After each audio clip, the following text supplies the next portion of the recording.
We're back with part 3 of this week's reading of the Messianic Jewish Family Bible, Tree of Life Version, TLV. And this is the Bible study for Waymaker Messianic Jewish and Christian Center USA. We completed the Song of Songs and we are now in the book of Ruth. And we're going to be picking up at chapter 2. Gleaning in Boaz's field. Now Naomi had a relative on her husband's side from Elimelech's family, a prominent man of substance whose name was Boaz. Ruth the Moabitess said to Naomi, "Please let me go out to the field and glean grain behind anyone in whose eyes I may find favor." Naomi said to her, "Go ahead, my daughter." So Ruth went out and gleaned in the field behind the reapers. She just so happened to be in the field of Boaz, who was from Elimelech's family. Soon after Boaz arrived from Bethlehem, he said to the harvesters, "Adonai be with you." They replied, "May Adonai bless you." Then Boaz asked the foreman of his harvesters, "Whose young woman is this?" "She is a Moabite woman who came back with Naomi from the region of Moab," the foreman replied. "She asked, 'Please allow me to glean and gather among the barley sheaves behind the harvesters.' So she came and has been working in the field since morning until now, except for a little while in the shelter." Then Boaz said to Ruth, "Listen to me, my daughter. Do not go to glean in another field or even pass on from here, but stay close to my female workers. Keep your eyes on the field that they are harvesting and follow after them. I strongly order the young men not to touch you. When you are thirsty, you can go to the jars and drink from the water the young men have drawn." Then she fell upon her face, bowing to the ground, and said to him, "Why have I found favor in your eyes that you have noticed me, even though I am a foreigner?" Boaz replied and said to her, "All that you have done for your mother-in-law since your husband's death has been fully reported to me. How you left your father and mother, the land of your birth, and came to a people you did not know before. May Adonai repay you for what you have done, and may you be fully rewarded by Adonai, God of Israel, under whose wings you have come to take refuge." And here's that God will bless them that bless you, following suit as well. She said, "May I continue to find favor in your eyes, my Lord, for you have comforted me and spoken kindly to your maidservant, even though I am not one of your maidservants." At mealtime Boaz said to her, "Come over here and eat some bread and dip your piece into the wine vinegar." So she sat beside the harvesters, and he held out to her roasted grain. She ate until she was full, and some was still left. When she got up to glean, Boaz gave orders to his workers, saying, "Let her glean even among the sheaves. Do not humiliate her. Also be sure to pull out some grain for her from the sheaves and leave them for her to pick up, and do not rebuke her." So she gleaned in the field until evening. When she thrashed what she had gathered, there was about an ephah of barley. She carried it back to town where her mother-in-law saw what she had gleaned. Ruth took some out and gave her what was left over after eating her fill. Her mother-in-law asked her, "Where did you glean today? Where did you work? May the one who noticed you be blessed." She told her mother-in-law with whom she had worked, and she said, "The name of the man for whom I worked is Boaz." So Naomi said to her daughter-in-law, "May he be blessed by Adonai, who has not stopped his kindness for the living or to the dead." Then Naomi said to her, "This man is closely related to us, one of our kinsman redeemers." Then Ruth the Moabitess said, "He even said to me, 'Stay close to my workers until they have finished the entire harvest.'" Naomi answered her daughter-in-law, "It is good, my daughter-in-law, that you go out with his female workers, so that you will not be harmed in another field." So she stayed close to Boaz's female workers, gleaning until both the barley harvest and the wheat harvest were completed. Meanwhile, she lived with her mother-in-law. And there's a footnote here, Matthew chapter 22, verse 24. "Teacher, Moses said if someone dies having no children, His brother as next of kin shall marry his widow, and his father children for his brother, and father children for his brother. So that's a Levite, that is a Levirate law, actually. Um, so this kind of comparing that with the kinsman redeemer, which Boaz ends up being the living relative, to redeem. Chapter 3, Naomi the matchmaker. Naomi, her mother-in-law, said to her, "My daughter, should I not be seeking a resting place for you so it may go well for you? Now is Boaz, with whose female workers you have been, not our relative? Look, he will be winnowing barley tonight at the threshing floor, so bathe and perfume yourself. Put on your cloak and go down to the threshing floor. But do not make yourself known to the man until he finish eating and drinking. Let it be that when he lies down, and you know the place where he lies down, go uncover his feet and lie down there. He will tell you what to do." Ruth answered her, "I will do everything you say." So she went down to the threshing floor and did everything her mother-in-law had said. After Boaz ate, drank, and was in a good mood, he went and lay down at the far side of the grain pile. So she came to the grain pile quietly and covered his feet and lay down. Now in the middle of the night the man was startled and pulled back, and to his surprise a woman was lying at his feet. "Who are you?" he asked. "I am Ruth, your handmaid," she answered. "Spread the corner of your garment over your handmaid, for you are Goel, a redeemer," in other words, a close kinsman redeemer.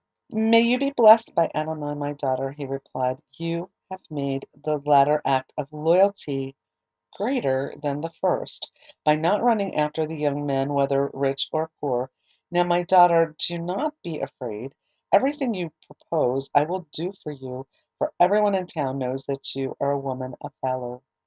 Although it is true that I am a Goel, there is one who is a closer Goel than me. Stay here tonight, and in the morning, if he will be your Goel, good, let him do so. But if he is not willing to be your Goel, then I will be your Goel myself. As surely as Adonai lives, lie down until morning." So she lay at his feet until morning, but got up before one person could be distinguished from another, for he said, "Do not let it be known that the woman came to the threshing floor." Then he said, "Bring the cloak you are wearing and hold it out." She held it out, and he poured 6 measures of barley into it and put it on her. Then she returned. Then he returned to town.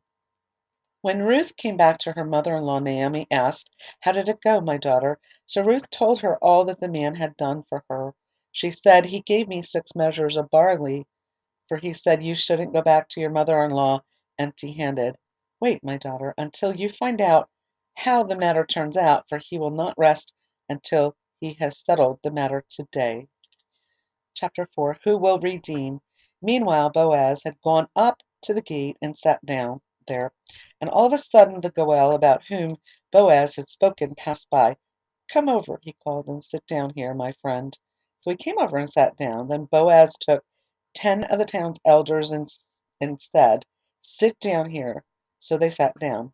Then he said to the Goel, "Naomi, who has returned from the region of Moab, is settling the parcel of land that belongs to our brother Elimelech. I thought I should inform you, saying, buy it in the presence of the people sitting here and in the presence of the elders of my people. If you want to redeem it, redeem it.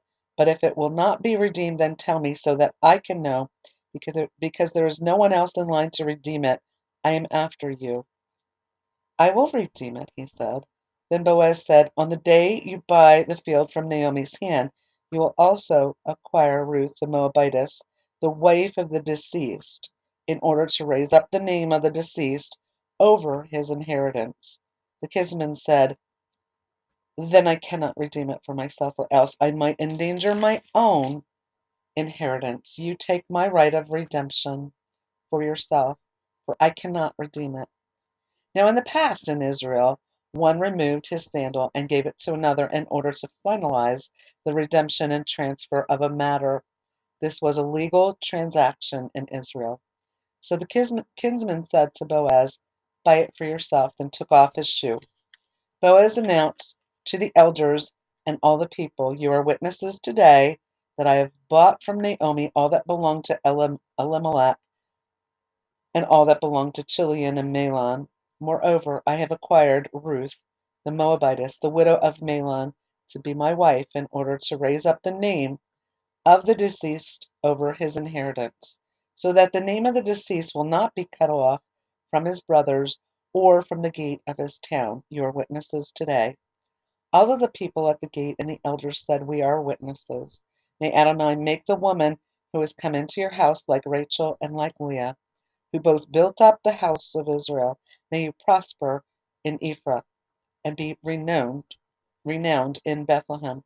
May your house be like the house of Perez, whom Tamar bore to Judah, through the seed that Adonai will give you by this young woman."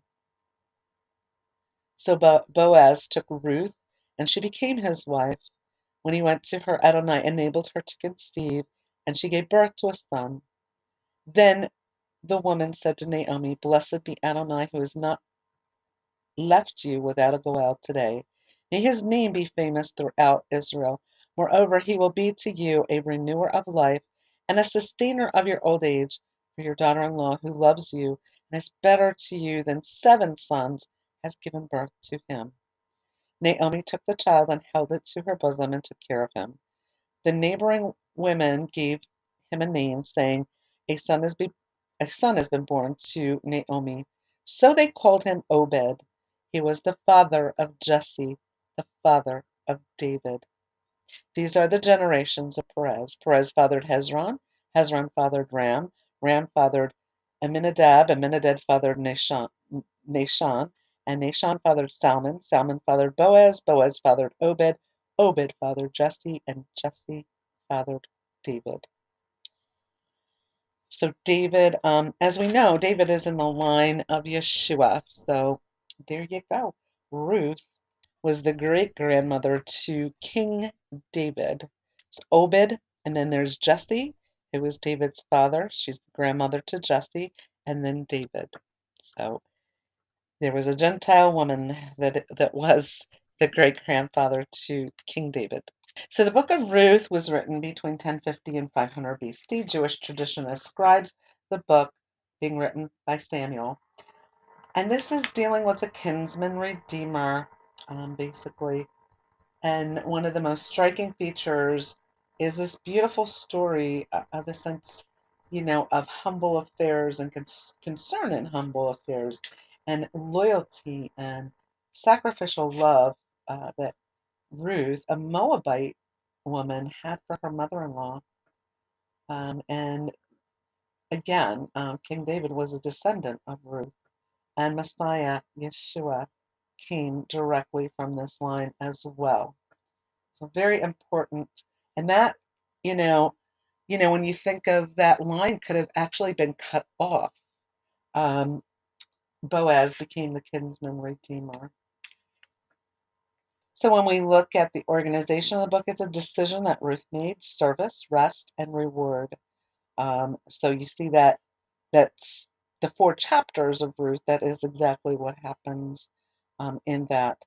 And yes, Yeshua HaMashiach is our kinsman redeemer. And I'll explain that a little bit in just a little bit. We know the thief comes to steal, kill, and destroy, and that is the devil. But God came. Yeshua came that we may have life and that we may have it more abundantly. God came in a bod as Yeshua, the second of the Godhead. So I'm going to explain some things. As born-again believers, we have been changed through the redemption of our sins by the shed blood of Yeshua HaMashiach, and we are now included in the family of God, which makes Yeshua our relative. Yeshua was betrayed by Judas for 30 pieces of silver, and Yeshua paid his life to get back our inheritance that Adam lost to Satan in the garden along with our relationship with God. We are the bride of Yeshua, the church.